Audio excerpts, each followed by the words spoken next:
اہل تقویٰ کی صورت بنا لیجئے، اہل تقویٰ کی صورت بنا لیجئے، نور سنت سے چہرہ سجا لیجئے، اہل تقویٰ کی صورت بنا لیجئے۔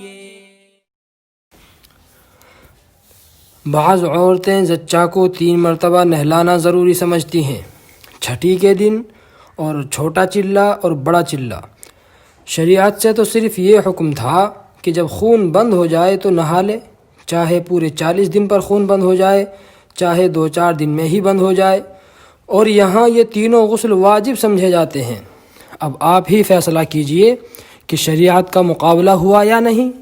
بعض لوگ یہ بہانہ بناتے ہیں کہ بغیر نہائے ہوئے طبیعت گھن کرتی ہے، اس لیے عورتیں زچہ کو نہلا دیتی ہیں کہ طبیعت صاف ہو جائے اور میل کچیل ختم ہو جائے۔ اس کا جواب یہ ہے کہ یہ عذر بالکل غلط ہے۔ اگر صرف یہی وجہ ہے تو زچہ کا جب دل چاہے نہا لے۔ یہ وقتوں کی پابندی کیسی کہ 5ویں ہی دن ہو اور پھر 10ویں یا 15ویں ہی دن ہو؟ یہ تو محض رسم ہے، اسی لیے اس پابندی کو فوراً ختم کر دینا چاہیے اور بلا پابندی کے زچہ کا جب بھی دل چاہے نہا لے، اس میں کوئی گناہ نہیں ہے۔